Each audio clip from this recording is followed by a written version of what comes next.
Okay, so in the previous video, we talked about the steps to buying a house. And I know this is really loosey-goosey, and we'll go over it in a super detailed manner when we start working together. But right now, I just want you to know that we've made the agreement, like we said, and we've gone back and forth. We now have a signed agreement.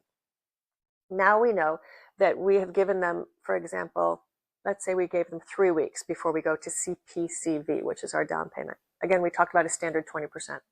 Very often I'll say to my clients, if in fact you are looking at a house for 1.5 and we are going to offer 1.2, we should probably offer a juicier down payment.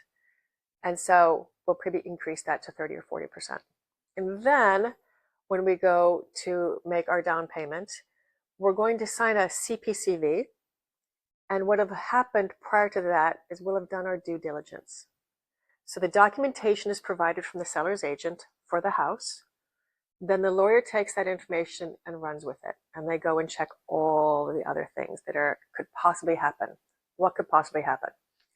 I closed a house over here where the address on all the documents was wrong because it hadn't been sold in so long that the name of the street when the house was built was a different name.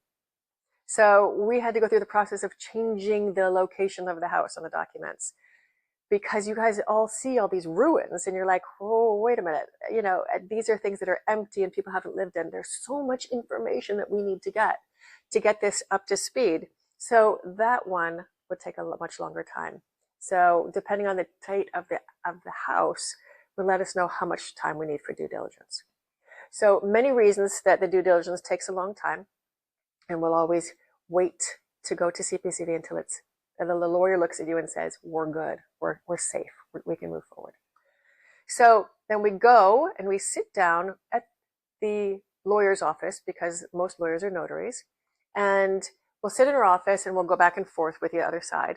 And what we'll have learned at that point was we'll know what the property taxes are, which in comparison to America are like, whoop, really low, and sometimes paid once, 2, or 3 times a year. We'll know what the stamp duty is. It's always the same. It's 0.8%. So we already know that. And then we already know that we're going to pay the IMI, which is like 6, if it's a really inexpensive house, to 8% of the cost of the house. And then we have the notary fees, and we have the admin fees, and we have the lawyer's fees. So all those things are subjective. So we'll break them down in detail when we meet. And then we'll pay all of those fees at the deed, except for on the notary, the day that we're there, the only thing we're going to pay is our CPCV. And by contract, you have 5 days to pay it, but they usually like to have an IBAN transfer when that happens.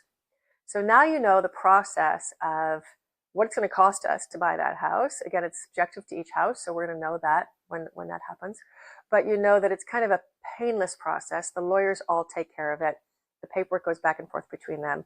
You can kind of just breathe and start to decide if you're going to renovate or not. So the next time we have our next YouTube video, number 3, we will be able to, third part of this, is go through the renovations, what that looks like. Again, super subjective, but what it looks like for you, we'll frame it out to see what you think about that and how that feels, because there's a lot of rumors about how horrible it is here, but it actually can be really painless as well. So come back, we'll look at it again, and this time we'll do renovations. Okay? I'll talk to you soon. Ciao.